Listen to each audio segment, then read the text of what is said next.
Bihar state मदरसा education board के chairman Abdul Qayyum Ansari ने मरकज के जरिए चलाई जाने वाली मॉडर्न टीचर स्कीम SPQEM के तहत टीचरों की तनख्वाहों पर सवाल उठाया।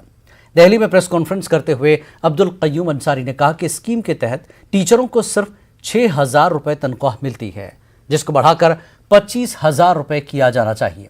अब्दुल कयूम अंसारी ने कहा कि अभी हाल ही में हुई वजारत अक़लियती उमूर के साथ मीटिंग में उन्होंने बिहार में स्कीम के तहत टीचरों के लिए 600 करोड़ रुपए मांगे हैं। उन्होंने कहा कि इस स्कीम के तहत 15 करोड़ रुपए भी बकाया है। हमारे नुमाइंदे खुर्रम शहजाद ने अब्दुल कयूम अंसारी से खुसूसी बातचीत की।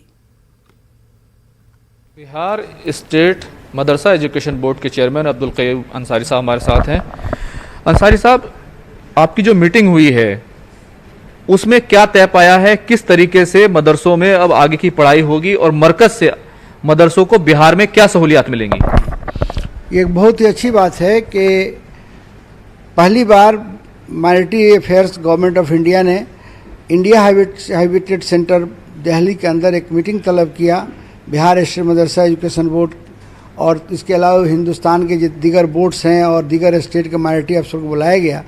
और इसका मकसद था कि बिहार में जो जनाब नीतीश कुमार वज़ीर आला बिहार की क़यादत में मदरसों के अंदर जो इनकलाबी तब्दीली आई है उसके नॉलेज उनको यूनिसेफ से मिला था।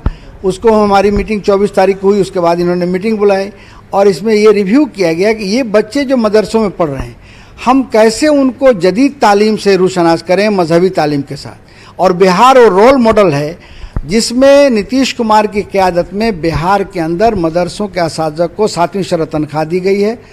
मदरसों के जो 11 के बाद बहाल हैं उनको नए स्कूल के मुताबिक तनख्वाह दी गई।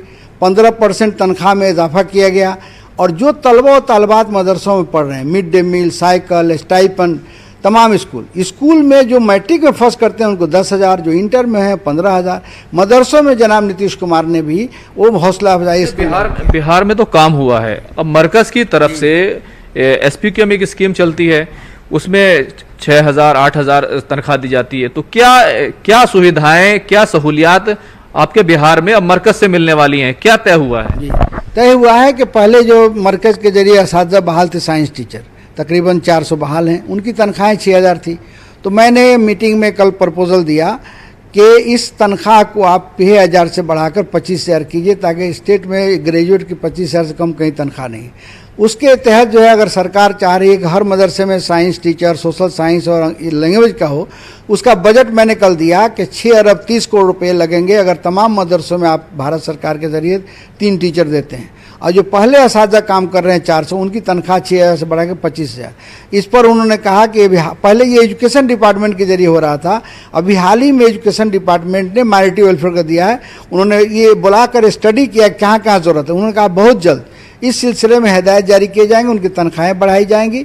और स्टेट में प्रधानमंत्री समग्र विकास योजना, जन विकास योजना के तहत जहाँ जहाँ मदरसों में कमरे की ज़रूरत है, वहाँ पर शौचालय की ज़रूरत है, पानी का, वो उन्होंने मांगा है।